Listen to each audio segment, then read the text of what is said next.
Aujourd'hui, avec une voiture électrique, tu peux faire plus de 400 km facile.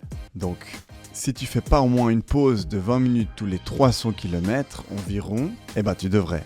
Et si tu fais ça, tu peux recharger ta voiture et faire chaque fois 300 km, recharger ta voiture 20 minutes, refaire 300 km et tu peux aller jusqu'à l'autre bout de la planète si tu veux comme ça, pas de problème. Donc, c'est une question d'organisation. J'ai plein de clients qui font plus de 50 000 km par année et qui roulent en voiture électrique. Ils me disent tous qu'il faut s'organiser. C'est que ça. Si tu rentres chez toi le soir, tu charges ta voiture, tu repars le matin et c'est bon. Alors oui, si tu branches ta voiture sur la même prise que celle où tu branches ton toaster, ça va te prendre quelques jours. Ok. Si comme 80% des utilisateurs, tu branches ta voiture sur une borne AC pendant que tu dors ou pendant que tu travailles, tu vas même pas voir le temps passer. Et ça va même paraître moins long que de mettre de l'essence dans ta voiture thermique. Je me suis chronométré.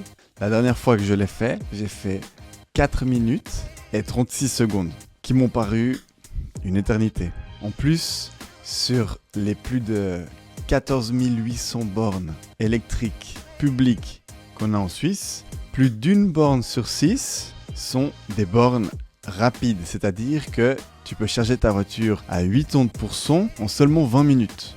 20 minutes, pour moi, c'est pas long. Si tu t'organises bien, tu peux le charger sans problème. Surtout que le Suisse moyen fait 30 km par jour. Donc, si tu fais 30 km par jour, tu peux charger ta voiture au maximum une fois tous les 1 à 2 semaines.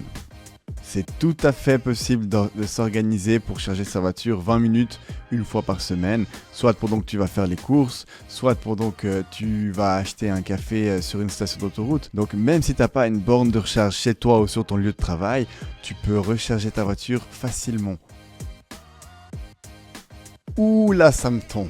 Je vais faire simple. On va comparer deux véhicules très similaires, la Skoda Elroq et la Skoda Karoq. C'est globalement les mêmes véhicules, sauf que l'un est thermique et l'autre électrique. En comparant deux lignes d'équipement similaires avec les mêmes caractéristiques pour l'une comme pour l'autre, on va voir quelle est la voiture qui coûte le moins cher chaque année. Concernant le leasing, le Karoq c'est environ 510 francs par mois, l'Elroq 520. Concernant l'assurance, pour le Karoq c'est 1700 francs par année contre 1400 francs pour l'Elroq.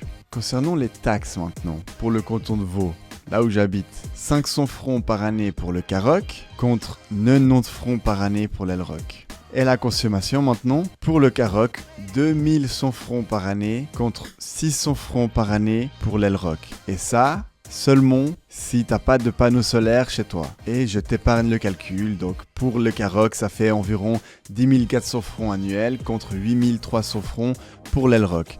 T'économises environ 2000 francs par année, ça fait 8000 francs sur un leasing de 4 ans. 8000 francs, ça fait des jolies vacances, hein. Et là, je te parle même pas des coûts d'entretien d'une voiture électrique. Des questions ? Ouh là là, sujet sensible. La production d'un véhicule électrique est plus polluante que celle d'un véhicule thermique.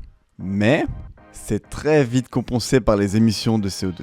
Donc oui, une voiture électrique aujourd'hui, c'est plus écologique qu'une voiture thermique. Et une fois que les batteries seront usées, on peut dire, donc dans très longtemps, elles se recyclent à 90%.